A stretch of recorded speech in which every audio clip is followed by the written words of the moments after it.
खडकवासला धरण 100% भरले. 27.800 क्युसेक विसर्ग सुरू. नदीकाठच्या नागरिकांना सतर्कतेचा इशारा. पुण्यामध्ये गेल्या 7 दिवसापासून सुरू असलेल्या मुसळधार पावसामुळे खडकवासला धरण 100% भरले आहे.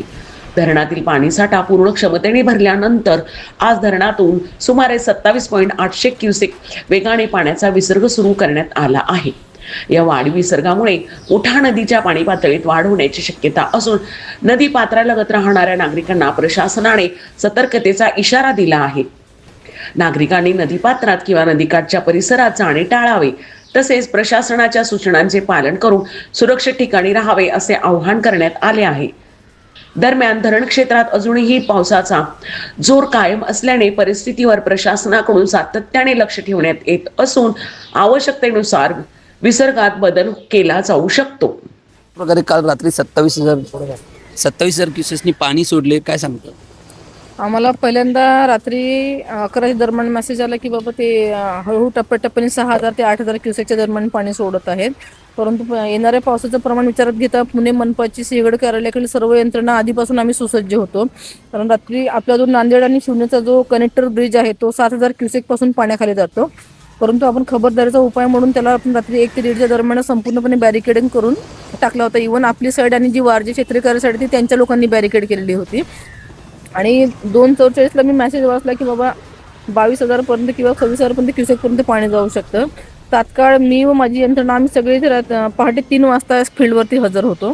पहाटे 3 वाजल्यापासून आम्ही एकता नगरी, निंबज नगर आणि विठ्ठल नगर आणि इथल्या आजूबाजूच्या सर्व सोसायट्यांमध्ये सगळ्या लोकांना म्हणजे पब्लिक ॲड्रेस सिस्टीमद्वारे जागृत केलं. त्यांना झोपेतनं उठवलं, त्यांना वाहनं काढायला लावली आणि बाबा खबरदारीचा उपाय म्हणून प्रत्येकाने आपापली सुरक्षितता पहिले महत्त्वाची आहे. ह्या सगळ्या सूचना आम्ही पब्लिक ॲड्रेस सिस्टीमद्वारे प्रत्येक नागरिकापर्यंत पोहोचवलेल्या आहे. त्यामुळे पहाटेपासून सूचना मिळाल्यामुळे नागरिकसुद्धा अलर्ट मोडवर आहेत पहाटेपासून 3 वाजल्यापासून. आणि ज्या नागरिकांना स्थलांतरित व्हायचं असेल तर त्यांच्यासाठी आपण ते सनसिटी बॅडमिंटन हॉलला तात्पुरत्या निवाऱ्याची पुणे मनपाने व्यवस्थाही केलेली आहे. आणि अशा प्रकारे आपली फायर ब्रिगेड यंत्रणा असेल, ॲम्ब्युलन्स असेल, आपण इव्हन पहाटे 3:30 वाजता तिथे मडपंप मागून ठेवले आहेत, फ्लड बॅरिकेड्स मागून ठेवलेले आहेत. जे ज्या काही अत्यावश्यक बाबी आहेत, इव्हन ज्या झाडं धोकादायक फांद्या त्या पडू शकतात त्यांच्यासाठी आपण ट्री कटिंगची गाडी मागवली आहे. आणि मगाशी MSEBीने सकाळी 6 वाजता इथला विद्युत पुरवठा बंद केला आहे, कारण पाणी घुसल्यामुळे विद्युत करंट तयार होऊ शकतो. त्यामुळे विद्युत प्रवाह बंद केल्यामुळे आपण खबरदारीचा रात्रीचा उपाय म्हणून प्रत्येक इथल्या जे महत्त्वाचे पोल्स आहेत त्यावरती आपण हॅलोजन आणि फ्लड लाईट लावणं सुरू आहे, जेणेकरून रात्री काम करणे यंत्रणेला सोपं व्हावं. त्यामुळे पुणे मनपाची यंत्रणा ही पूर्णपणे सज्ज आहे. त्यामुळे नागरिकांना आवाहन आहे की पडणारा पाऊस आणि धरण क्षेत्रामध्ये पडणारा पाऊस विचारात घेता सर्वांनी सावधगिरी बाळगावी ही विनंती. मॅडम, आत्ता रात्री 27,000 क्युसेसनी पाणी सोडलं, यानंतर आता पाऊस कुठं थांबलेला दिसतोय, तर यानंतर आता परत विसर्ग होण्याची शक्यता आहे का? जे काही पाटबंधारे खातं आहे ते पुणे मनपाच्या वेळोवेळी कॉन्टॅक्टमध्ये आहे. ज्याही प्रकारे आम्हाला धरण क्षेत्रातला पाऊस कमी झाला असेल तर हा प्रवाह कायम राहतील, तर इथे इथपर्यंत आम्हाला काही असे काळजी करण्याचं कारण नाही. पण समजा धरण क्षेत्रातला पाऊस जास्त असेल किंवा धरण क्षेत्राच्याही आणि या मधल्या पट्ट्यामध्ये येणाऱ्या जे पावसाचे म्हणजे मिळणाऱ्या पाण्याचं प्रमाण आहे ते बऱ्यापैकी भरपूर जास्त असतं. तर ज्याही आता इथून पुढे आम्हाला पाटबंधारे खात्याकडनं सूचना मिळतील, आमच्या आपत्ती व्यवस्थापन खात्याकडनं सूचना मिळतील, त्यानुसार पुणे मनपा सिंहगड रोड क्षेत्रीय कार्यालय सज्ज आहे कारवाई. मॅडम, यासाठी इथल्या स्थानिक लोकांना, नदीकाठच्या लोकांना तुम्ही काय आवाहन करता? नदीकाठच्या लोकांना हेच आव्हान आहे की बाबा शेवटी जीवाची सुरक्षितता, जीविताची आणि वित्ताची सुरक्षितता ही सर्वात महत्त्वाची आहे. त्यामुळे ज्यांचे स्वतःचे नातेवाईक असतील ते त्या भागात शिफ्ट होऊ शकतात किंवा ज्यांनी जवळ नातेवाईक नाही किंवा ज्यांची राहायची कुठे सोय नाही त्यांना आम्ही बॅडमिंटन हॉलला तात्पुरत्या निवाऱ्याची व्यवस्था केलेली आहे. तिथे गाद्या असेल, पाण्याची व्यवस्था असेल किंवा टॉयलेटची व्यवस्था सर्व केली आहे. तुम्ही त्या ठिकाणी शिफ्ट होऊ शकता. ताई, हे तुम्ही सांगता ते अगदी बरोबर आहे की वॉशरूमची व्यवस्था केली, राहायची व्यवस्था केली, याच्या व्यतिरिक्त की मूलभूत गरजेमध्ये खाण्याची पण व्यवस्था असती, तर त्याबद्दल काय? समजा जर नागरिक लहान लेकरं आहे, त्यांची शाळा आहे, की ज्या संख्येने नागरिक जर शिफ्ट होण्यास तयार असतील तर त्या सर्व बाबतीत पुणे मनपा त्यांची काळजी घ्यायसाठी सज्ज आहे. तर नदीकाठच्या लोकांना काय मेसेज द्याल तुम्ही? मी आताच मेसेज दिलेला आहे नदीकाठच्या लोकांना, सावध राहा, सुरक्षित राहा. नाव सांग.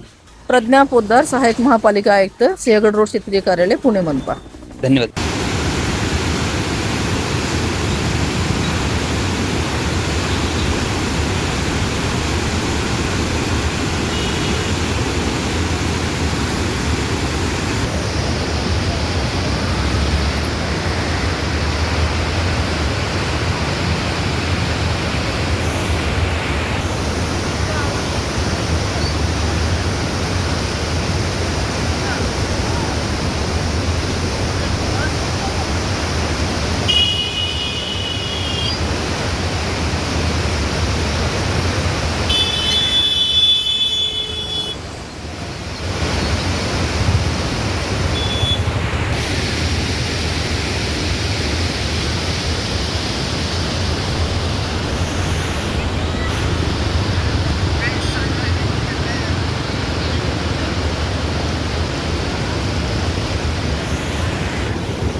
पारस मुथा यांचा रिपोर्ट.